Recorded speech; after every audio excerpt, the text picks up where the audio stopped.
তার জীবনের গল্প যেন কোনো সিনেমার চিত্রনাট্যকেও হার মানায়। একদিকে শৈশবের কঠিন বাস্তবতা, অন্যদিকে তারুণ্যের বিতর্কিত প্রেম। সব মিলিয়ে ভারতীয় চলচ্চিত্রের ইতিহাসে সারিকা এক আলোচিত এবং অদম্য সংগ্রামী চরিত্র। গল্পটা শুরু হয় যখন তার বয়স মাত্র 5। সেই ছোট্ট বয়সেই তাদের বাবা পরিবার ছেড়ে চলে যান। যে বয়সে একটা শিশুর বই খাতা নিয়ে স্কুলে যাওয়ার কথা, সংসারের হাল ধরতে তাকেই নামতে হলো অভিনয়ের দুনিয়ায়। 1967 সালে মাত্র 5 বছর বয়সে কিংবদন্তি সুনীল দত্তের হামরাজ ছবিতে একটি ছেলের ভূমিকায় অভিনয় করেন তিনি। সেই যে ক্যামেরার সামনে দাঁড়ালেন, এরপর আর কখনো স্কুলে ফেরা হয়নি তার। এক সাক্ষাৎকারে তিনি নিজেই বলেছেন সেই কষ্টের কথা, আমি কখনো স্কুলে যাইনি, এর জন্য আজও আমার আফসোস হয়। আমার শৈশবটা আমি হারিয়ে ফেলেছিলাম। শৈশবের এই সংগ্রামের পথ পেরিয়ে তারুণ্যে সারিকার জীবনে আসে আরেকটি ঝড়, যা তাকে আলোচনার কেন্দ্রবিন্দুতে নিয়ে আসে। সেটি হলো কিংবদন্তি অভিনেতা কমল হাসানের সঙ্গে তার সম্পর্ক।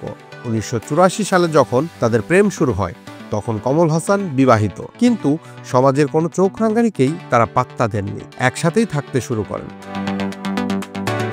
1986 সালে বিয়ের আগেই তাদের প্রথম কন্যা শ্রুতি হাসানের জন্ম হয়। এই একটি ঘটনায় তৎকালীন সমাজ তোলপাড় হয়ে যায়। সমাজের একাংশ সারিকাকে মন্দনারীর তকমাও দিয়েছিল।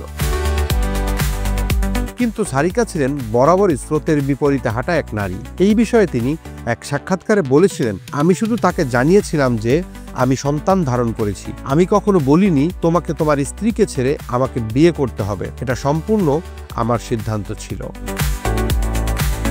প্রথম সন্তানের জন্মের পর কমল হাসান প্রকাশ্যে সন্তানের পিতৃত্ব স্বীকার করেন। এরপর 1991 সালে তাদের দ্বিতীয় কন্যা অক্ষরা হাসানের জন্মের পর তারা বিয়ে করেন। তবে সেই বিয়েও টেকেনি। 2004 সালে তাদের বিচ্ছেদ হয়ে যায়।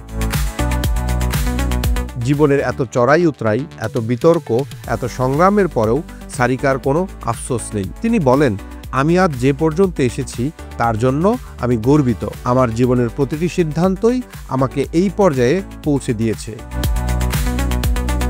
জাতীয় পুরস্কার বিজয়ী এই অভিনেত্রী এখন তার 2 মেয়ে শ্রুতি ও অক্ষরার সঙ্গে বন্ধুত্বপূর্ণ সম্পর্ক বজায় রেখে নিজের ছন্দে, নিজের খুশিতে জীবন কাটাচ্ছেন। তার জীবন দর্শন একটাই, নিজের খুশিতে বাঁচুন আর কাউকে আঘাত না দিয়ে জীবনকে উপভোগ করুন। ভিডিওটি যদি আপনাদের ভালো লেগে থাকে তাহলে লাইক দিন, শেয়ার করুন এবং সাবস্ক্রাইব করুন বাংলা ফ্লো ইউটিউব চ্যানেল। বিনোদন জগতের সর্বশেষ আপডেট পেতে ফেসবুক, ইনস্টাগ্রাম ও টিকটকেও আমাদের সঙ্গে যুক্ত থাকুন।